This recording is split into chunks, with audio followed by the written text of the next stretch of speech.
Hi hello, ಇವತ್ತು ಸಿಂಪಲ್ಲಾಗಿ ಕೃಷ್ಣ ರವೆಲಿ ಅಥವಾ ಚಿರೋಟಿ ರವೆಲಿ ಉಪ್ಪಿಟ್ಟು ಮಾಡ್ಕೊತಾ ಇದ್ದೀನಿ. ನೋಡಿ, ತರಕಾರಿ ನಾನು ಸಣ್ಣದಾಗಿ ಹಚ್ಚಿಟ್ಕೊಂಡಿದ್ದೀನಿ. ಕ್ಯಾರೆಟು, ಹುಳ್ಳಿಕಾಯಿ, ಆಲೂಗಡ್ಡೆ, ಬಟಾಣಿ, ನೀವು ಯಾವ್ದು ಬೇಕಾದರೂ ತೊಗೋಬೋದು.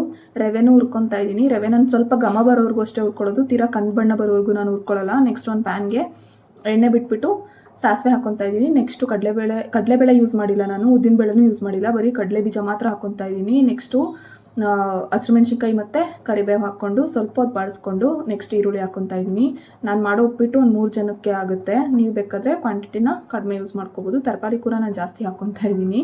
ನಿಮಗೆ ಎಷ್ಟು ಬೇಕೋ ಅಷ್ಟು ನೀವು ಕಡಿಮೆ ಬೇಕಾದರೂ ಯೂಸ್ ಮಾಡ್ಕೋಬೋದು. ನೋಡಿ, ಇದ್ರ ಜೊತೆ ಹಾಕಿ ಚೆನ್ನಾಗಿ ಬಾಯಿ ಮುಚ್ಚಿ ಒಂದು 10 ನಿಮಿಷ ಬೇಯಿಸ್ಕೊಂಡ್ರೆ, ಉಪ್ಪು ಸೇರಿಸ್ಕೊಂಡು ಚೆನ್ನಾಗಿ ಈರುಳ್ಳಿನೂ ಕಂದು ಬಣ್ಣ ಬರುತ್ತೆ, ಎಣ್ಣೆಯಲ್ಲಿ ಚೆನ್ನಾಗಿ ತರಕಾರಿ ಬೇಯುತ್ತೆ. ನೆಕ್ಸ್ಟು ನಾನು ನೀರನ್ನ ಕಾಯಕ್ಕೆ ಇಟ್ಕೊತೀನಿ. ಉಪ್ಪಿಟ್ಟಿಗೆ ನಾನು ಯಾವುದೇ ತಿಂಡಿ ಮಾಡಲಿ ನೀರನ್ನ ಸಪ್ರೇಟು ಮುಂಚೆನ ಕಾಯಿಸಿಟ್ಕೊತೀನಿ. ಈ ರೀತಿ ಟೈಮ್ ಸೇವ್ ಆಗುತ್ತೆ ಮಾಡೋದ್ರ ಜೊತೆಗೆ. ನೋಡಿ, ಇವಾಗ ಆಗಿದೆ ನೋಡಿ, ಎಷ್ಟು ನೀಟಾಗಿ ಕಲರೆಲ್ಲ ಚೇಂಜ್ ಆಗಿ ಎಣ್ಣೆ ಬಿಟ್ಕೊಂಡಿದೆ.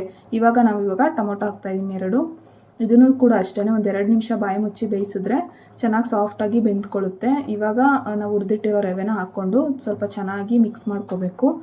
ಈ ರೀತಿ ಚೆನ್ನಾಗಿ ಸೆಟ್ ಆಗೋ ಥರ ನೋಡಿ, ಈ ರೀತಿ ಮಿಕ್ಸ್ ಮಾಡಿಕೊಂಡ್ರೆ ಚೆನ್ನಾಗಿರುತ್ತೆ. ಈ ಹದದಲ್ಲಿ ನಾವಿವಾಗ ನೀರು ಹಾಕ್ಕೊತಾ ಇದ್ದೀನಿ.